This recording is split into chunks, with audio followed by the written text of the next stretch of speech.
Now, let me formally introduce Dr. Aniket Mahanti, Senior Lecturer, Faculty of Science, School of Computer Science, the University of Auckland, New Zealand, to the podium. Dr. Aniket Mahanti, formally to the audience, if I will speak, Dr. Aniket Mahanti is a researcher, educator, and an award-winning author who brings over 15 years of experience designing, measuring, analyzing, and modeling complex distributed systems.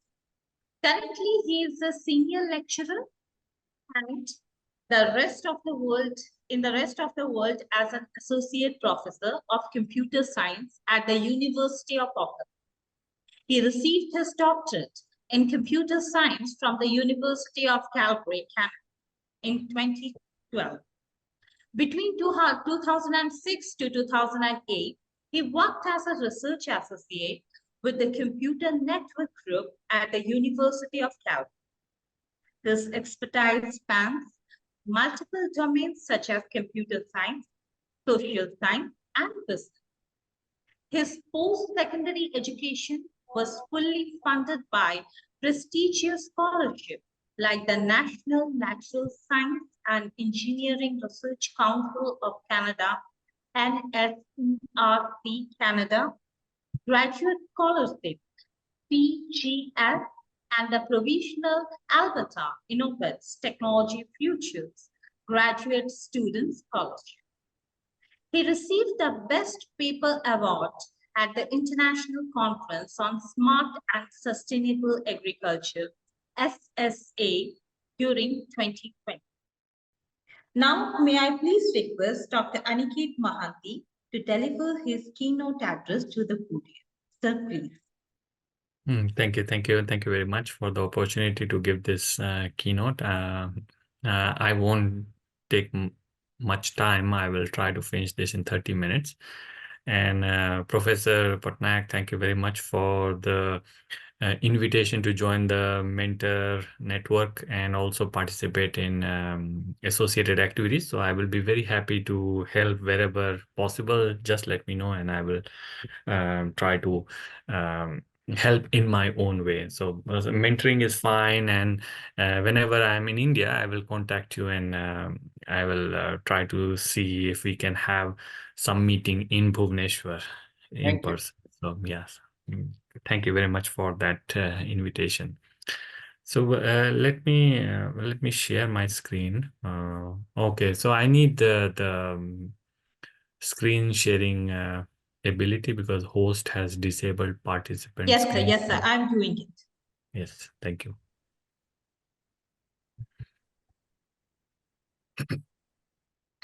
Sir, you can now share your screen. Okay, that's good. Thank you. So, yes, sir, it's visible. Yeah, and I need to make it full screen. And I need to. So how does it look now? Like, can you see the slide? It's full screen now. Okay, now it's full screen. That's good. Thank you very much again for the opportunity to give this keynote talk, and congratulations to everyone who is presenting papers in this conference. It's great to have you all. So in this keynote, I will be talking about a project that I finished with some of my colleagues and a master student last year. And this paper was published in IEEE Access Journal. IEEE Access Journal is open access. So you can read this article on IEEE Access without having to pay any subscription. So so this talk will look at characterizing the initial and subsequent NFT sales market dynamics, and we will look at this from two perspectives. One is the boom period and the other one is slump period. So this work was primarily done by my master student, EJ Cho, and another undergraduate student who assisted her, and his name is George Jensen. So they are the ones who know the content quite deep. So please excuse me if I'm not able to explain all the concepts and all the results in this talk, but I will do my best. So let's go ahead. In this presentation, I will be going over the following things. So first, I will explain what is an NFT. Then I will give you some background about NFTs and then do a short literature review or a survey. Then present the research question for this paper research. Then discuss our methodology and then share some of the results and the impact and implication of the results. So the main question is, what is an NFT? So NFT stands for non-fungible token. A non-fungible token is a unique identifier that cannot be copied, replaced, or subdivided. And this is possible because NFT is recorded in a blockchain, and a blockchain is a decentralized ledger. There are several blockchains available. Some of them are quite popular than others. So Ethereum is a big one. Then there are others like Polygon, Solana, and few others. An NFT is represented in a digital object, so it could be an image. Most of the popularity of NFT was driven by images, but it could also be a gaming item, or it could be music or something. So here on this slide here, we have some of those popular NFTs.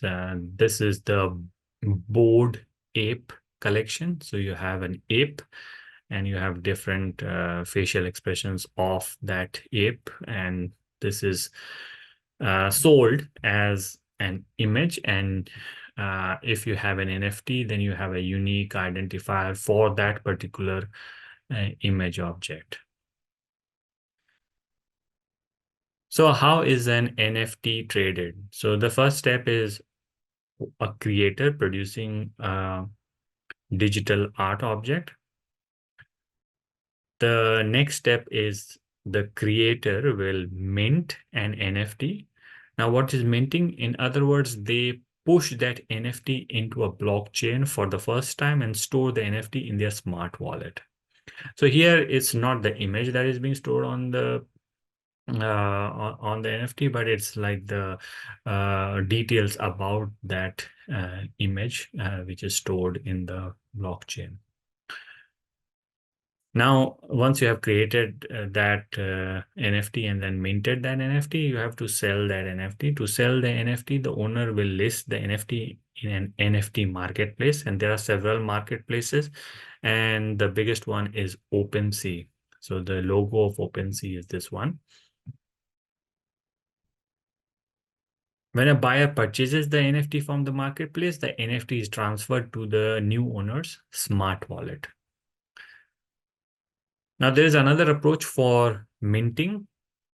A creator can advertise a digital art object for an NFT or a pre-mint NFT on their own website. And a buyer can purchase the object, which can be minted to the buyer's smart wallet. Now, NFT market was going all right for some time, but it became hugely popular from mid 2021 to mid 2022, and that was the boom period. Like the NFT marketplace was gaining a lot of attention, and not only from normal people, but from influential people like celebrities. So people like Paris Hilton, Eminem, all sorts of celebrities, they were now participating in the NFT market. And that was fueling the craze of the NFT market. And not only celebrities, but also big brands joined. like Gucci, Burberry, Visa, Nike, all release their own NFT collections in the NFT marketplace. So that is the story for NFTs until mid 2021 to mid 2022. So you can see the growth in the volume of NFTs that were traded. But this maniac popularity of the NFT market did not prolong. There was a market crash in 2022. The sales for NFTs were 12 billion in January 2022, but it declined significantly in June 2022. And in June 2022, NFT sales were just 1 billion. So the motivation for our work is several reasons. The first reason is that the exploration in the NFT market is quite limited. So there hasn't been a lot of work in the NFT market and the dynamics in the NFT market. And we did some initial search to see how much scholarly work has been done on this topic. So in October 2022, we just did a search using the keyword NFT market in Google Scholar, and that returned around 21,000 results. Meanwhile, if we searched stock market, then that returned about 4 million results. So there has been limited work on NFT market, and we just wanted to like dig deeper and see what is going on. So the NFT market can be divided into two types. The first one is initial sales market and the subsequent sales market. So in our research, we define initial sales market the time where the first sales for the NFTs happen in an NFT marketplace, and the subsequent sales market where non-initial sales for the NFTs occur in the marketplace. So the two market types are quite distinctive because a seller's market entry cost is high in the first type. So that is in the initial sales market, but not in the second. And to be a seller in the initial sales market, a person must be skilled enough to create an NFT, or they need to find and purchase a pre-mint NFT from a creator outside an NFT marketplace, for example, the creator's website. On the other hand, being a seller in the subsequent sales market is pretty much skill-free. So as long as a person is willing to purchase an NFT and resell it in an NFT marketplace, they can be sellers. So based on our literature review, decoupling the two types is not implemented in previous investigations, despite the size of the subsequent sales market being much smaller than the one for the initial sales market. And because of the size difference, analyzing the NFT market without the type distinction can result in veiling the unique characteristics of the subsequent sales market, which are missing in the initial sales market. The other reason for doing this work is that the NFT market sales volume is not stationary. And this highlights the need for understanding the market in different stages, right? You have a boom period and then you also have a slump period. So based on these motivations, we have formulated three research questions. The first research question is, what are the characteristics of the initial subsequent NFT sales market? The second research question is, what is a helpful strategy for an investor to increase their likelihood of making a profit? And the third question is, how do the answers to question 1 and 2 differ between the boom period and the slump period? So for the study, we utilized an empirical approach, and we needed to collect data. So the first step is identifying the boom period and the slump period. So the boom period is when the market is at the highest, and slump is when the market is at the lowest. So the boom period was January 2022, and the slump period was June 2022. So January was when it became like at the peak, and then June 2022 it was when it went down.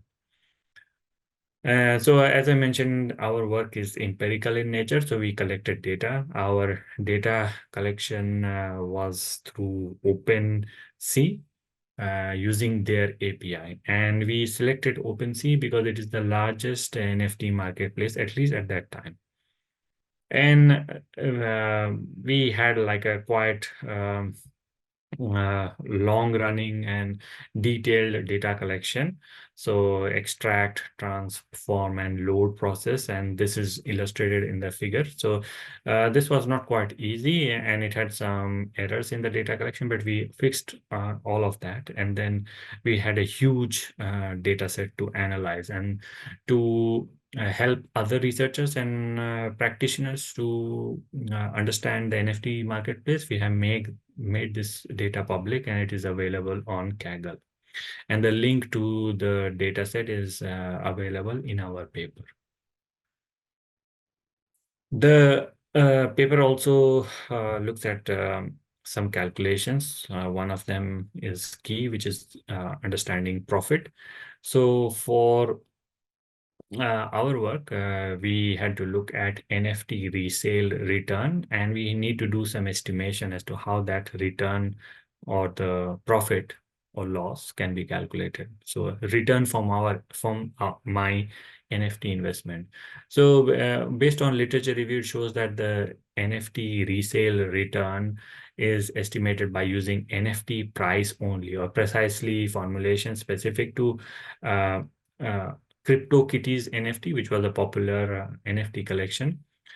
But in our research, we wanted to improve the accuracy. So to calculate the NFT resale return, we included some additional costs so that we get the actual return on the investment. So those hidden costs are also integrated into the formula, and you can see the formula. The formula itself is not that important, but if you want to understand it further, then the details are available in the paper. Our study also tries the NFT resale return estimation without the hidden costs. So like using hidden costs and without the hidden costs. And this return estimation without the hidden cost would represent a perceived resale return by the inexperienced investor. So someone who is not a careful investor or is not experienced, they would just look at it, look at the return calculation without the hidden costs, right? So we have done both of them. We have also done some statistical analysis, and in that we looked at power law distribution to assess how skewed the NFT market is. We also did linear discriminant analysis, which is used to identify which factor has a strong explanatory power to distinguish between various NFT resale return types. The return types that range from large loss to large profit. So here we have some results, and a detailed explanation of the results are in the paper. So I encourage you to read the paper. So here we have two cumulative distribution functions, or CDF graphs. One is for the boom period and the other one is for slump period. So the boom period is represented in green, and the another one, which is the slump period, is represented in purple. The solid line is for initial sale type, and the dotted line is for the subsequent sale type. So initial sale type is when the first NFT is sold, and then the subsequent sale is like anyone who bought that NFT and then sold it. So from this graph, what we can infer is that NFT pricing tends to be higher in the subsequent sales market than in the initial sales market. And previous research observed a similar behavior and argued that this is because an NFT investor would include their target profit in their resale price formulation. So you bought it for $10 and then you want to sell it for maybe $12 or $15. So you want to also factor in the costs that were incurred when you bought, right? So they have some price target and they want to sell it at a much higher price. So the pricing in the subsequent sales market appears more resilient to a market crash. The median price, however, plummeted by 1/10 in the initial sales, but only 1/6 in the subsequent sales. The next result is focused on creator royalty. So the creator of the NFT will charge a percentage of the total NFT cost. So a percentage of every NFT resale price is charged to a seller as a creator royalty. And it tends to be higher in the initial sales, although NFT pricing dropped from boom to slump, a creator royalty increased between the period. And a creator would want to mitigate their reduced revenue from decreased NFC sale price by increasing revenue from creator royalty. The creator royalty is around 7% in the NFT market in the slump period. However, it is around 10% in the digital music streaming industry. And in the main music platforms such as Spotify, Apple, etc., they have agreed to gradually increase that rate to 15.35 until 2027. So it would be interesting to monitor whether the creator royalty rate in the NFT market ever catches up with the one in the music streaming industry. So that was just one industry we wanted to check and see how the royalty rate is different. Now, we also found that the NFT marketplace is fast-paced, not only for the initial sales or subsequent sales, but also for both the periods, the boom and the slump period. And fast-paced means like how quickly the item is bought and sold. Previous research described the market with the phases such as unprecedented speed, artwork hyperinflation, and over-tokenization. So an NFT tends to be sold on the day of listing. Basically, whenever it's listed, it's sold. Such selling is extraordinarily fast, given that on average, if we compare it to the real estate market, a house is on the market in the United States for 22 days. If an NFT is not sold within 24 hours from its listing, the seller should assume that the probability of selling the NFT is very low, unless it is unlisted and then relisted. Newly listed NFT has a high chance of being displayed on the homepage of an NFT marketplace. And previous work observed that 41% of unlist and relist, so you are removing the NFT and then again relisting activities, were within 1 hour. And they argued that the market participants would know the relation between the listing time and the likelihood of that listing being exhibited on the homepage of the NFT marketplace. The median number of days between an NFT sale and its resale is 3 in the boom, but 4 in the slump period, so slightly longer. Now we looked at the skewness of the marketplace and we did some power law analysis. So here we are looking at buyers as they are ranked by NFT sales revenue. So like how many people are buying and how much revenue is being generated. So is it skewed or is it normal distribution or something like that? So here we are looking at like the log distribution. And this is represented using rank. So rank 1 will be the one who has the highest sales revenue. And then rank N, as we go towards the right in the graph, will be for the lower rank buyers who have less sales. So the rank distributions are illustrated here. So one for the boom and another for the slump. And they use the initial sales data. However, the subsequent sales version look almost identical to the initial sales version. And the power law distribution is observed here.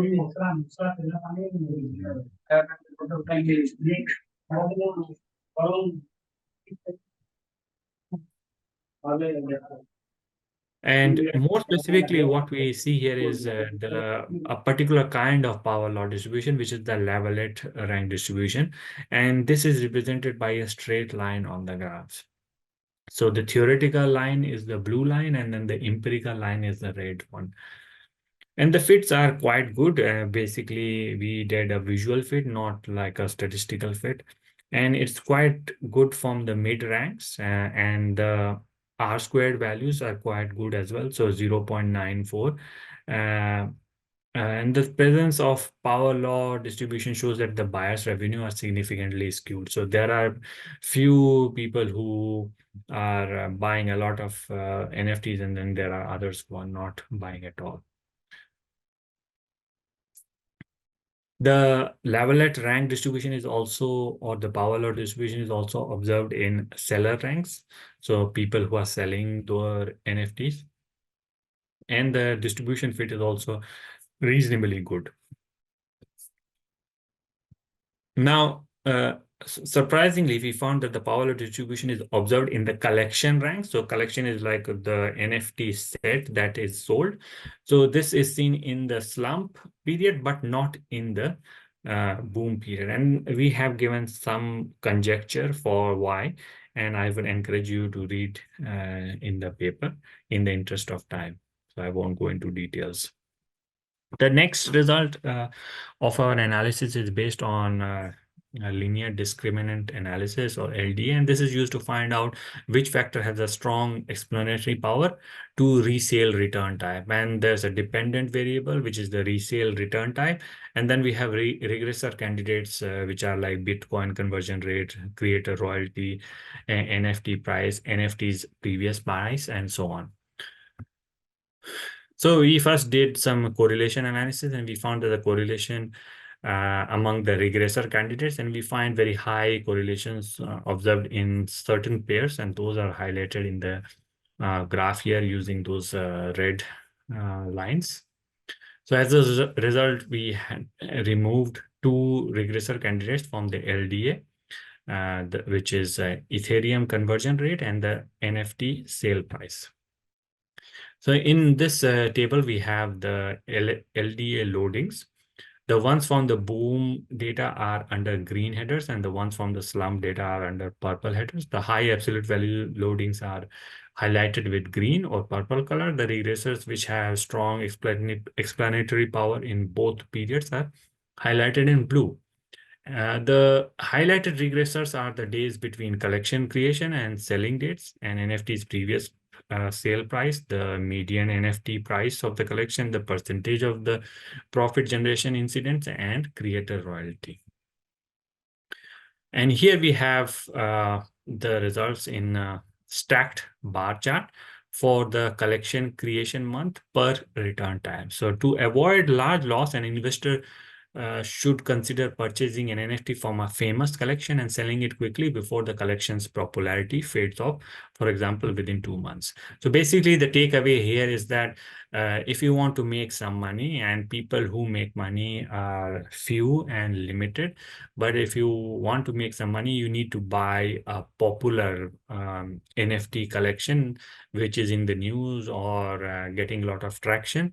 But if you just buy any other NFT and think that that will give you a high return, it is unlikely. And that is what our data suggests. So our key question is, how do you make profit in this market?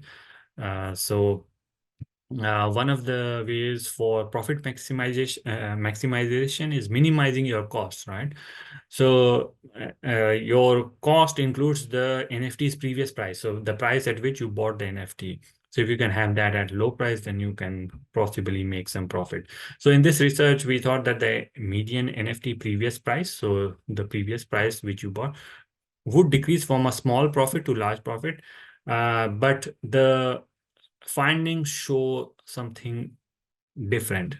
So here we have represented that in graphs. So what do the graphs say? So the graphs say that buying an extraordinarily expensive NFT should be avoided. So basically, buying an NFT which is highly priced, many $100, should be avoided if you want to maximize profit, if that is your goal. However, to maximize profit, buying a very cheap NFT is also not the way. Okay. To maximize profit, an investor should purchase an NFT at a reasonably high price from a famous collection and resell it at an even higher price. And this observation is in contrast with the other industries like the no-frills airline, where cost minimization is the main strategy for profit maximization. And no-frills airlines, they provide airfares at a low cost, but they charge the passenger for everything. Like if they want to take a baggage, check baggage, then you have to pay. If you want to eat food, then you have to pay. If you want a particular seat, you have to pay, and so on and so forth. So they are like doing that. So previous work has found that NFT market investors appear smart, counting the desired profit in the NFT resale pricing and strategically unlisting and relisting an NFT to increase the chance of exhibiting the NFT on the homepage of the NFT marketplace. Because if the NFT is old, it will probably be not on the first page, but if they unlist and again list, then it will probably be on the first page. But if that is the case, then why there are so many losses being observed? Why people are losing money? So about 61% happen in the boom period and 88% in the slump period. So when resale returns are estimated without hidden costs, the number of profitable sales become high. If we don't include that hidden cost in our calculation. And that's doubling for the boom and quadrupling for the slump period. So this suggests that hidden costs are still often dismissed. People are not taking them into account. And to improve the likelihood of profit generation and attract more people into the market, hidden costs should be minimized or displayed upfront. Okay. And here we now come to the towards the end of my talk. So we discussed some of the implications of this study. So like what can we learn from this study? So this study demystifies the subsequent NFT sales market, which has a low entry bar for sellers and therefore has many potential sellers. The findings from the study would be useful to different people, but it's for people who want to create a particular investment strategy. But we are not giving like a financial advice. We are just like providing some data or empirical research into how the market works and how people can possibly make some profit. The study also unveils the dynamics of both the initial and the subsequent NFT sales market, and during two extreme phases, so high peak and bottom. The study would help market regulators to understand both the NFT market types for various stages. The findings would be useful for making NFT market regulation if that would work across different economic stages. And our study also highlights the market skewness, and this could be useful for tax system formulation on the NFT market. And also running an education program on NFT resale, which includes the hidden costs, could be considered based on our work. Now, our study identified some market intrinsic properties which could support certainty and thus support the retention of existing players and attract newcomers even in an extreme period. And this study decouples the initial NFT market sales market and the subsequent sales market for the first time. So no one had done this decoupling. And it motivates researchers to dive into the two market types separately even further. And we have provided the data set, so anyone who is interested can explore it in depth. And they don't have to go through the pain of data collection. The data is properly labeled and now available on Kaggle for anyone to use. So that's the end of my talk. I really appreciate you listening to my research, and I hope you got some insight into NFT market and how the two different market types operate. I understand that NFT are no longer in trend now. So when we had started the work, it was like the talk of the town and everyone was talking about NFT, but then after the slump, it declined significantly and it has not recovered. So, so the future outlook for NFT is not looking great. Just anecdotally speaking, even though these marketplaces are still operating and some people are still hoping that they will make some money. So thank you again for listening to my talk, and